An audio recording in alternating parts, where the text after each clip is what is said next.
un groupe de personnes leva les bras bien au-dessus de leur tête, arborant des expressions étranges sur leur visage, comme s'ils accomplissaient une sorte de rituel. Lorsqu'un nuage noir chargé d'éclairs et de tonnerre déferla, des événements encore plus bizarres se produisirent. Quelque chose semblait remuer dans le cou de l'un des hommes. Témoin de cette scène, Caitlin s'enfuit précipitamment. Cette mystérieuse créature avait peut-être déjà attaqué toute la ville. N'ayant nulle part où aller, elle rentra chez elle, pour se préparer à affronter la situation, et se protéger des assauts de ces monstres. Caitlin commença par faire bouillir de l'eau, au cas où, puis elle prit un couteau à lame rétractable pour se défendre. Ensuite, elle calfeutra les fenêtres, déterminée à livrer bataille jusqu'au bout. Elle avait à peine fini ses préparatifs qu'un bruit étrange retentit à l'extérieur. Au même moment, les clous qui fixaient les draps se délogèrent bizarrement d'eux-mêmes. Devant ce spectacle, Caitlin réalisa soudain que les monstres étaient là. Et en effet, à peine s'était-elle réfugiée dans un coin, qu'un puissant rayon lumineux pénétra dans la pièce.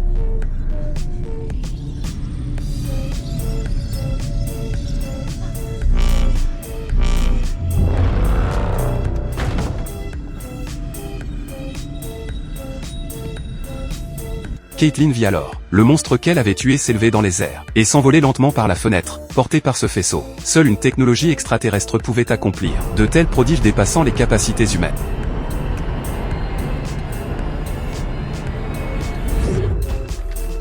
Quand la lumière aveuglante disparut, Caitlin se sentit un peu soulagée, espérant qu'ils partiraient vite avec leurs congénères. Mais aussitôt, un autre rayon balaya la pièce, comme pour débusquer le meurtrier de leurs compagnons. Caitlin n'eut d'autre choix que de se cacher au sous-sol. À peine y était-elle arrivée, qu'un faisceau lumineux y pénétra brusquement. Effrayée, Caitlin se précipita derrière un mur. Lorsque le rayon s'évanouit, elle vit qu'un monstre semblait être entré au sous-sol. Alors qu'il s'approchait, elle ne put que tourner autour d'un pilier pour échapper à son regard. Par chance, elle repéra une paire de ciseaux, qu'elle subtilisa discrètement pendant que le monstre avait le dos tourné. Malgré ses précautions, elle attira l'attention de la créature. Voyant cette dernière approcher lentement, Caitlin se glissa prestement sous une table. Instinctivement, elle sortit les ciseaux pour se défendre, mais le monstre émit soudain un son étrange, et écarta les ciseaux des mains de Caitlin par la pensée. Voulait-il étudier le comportement humain? Voyant que Caitlin tenait quelque chose qui avait l'air très important, il se dressa, et s'empara de l'objet par la force de l'esprit. Profitant qu'il examine la photo, Caitlin se faufila par la fenêtre. À peine debout, prête à fuir, un bruit bizarre retentit dans son dos. Voici l'intrigue angoissante d'un film intitulé L'isolé et sans secours.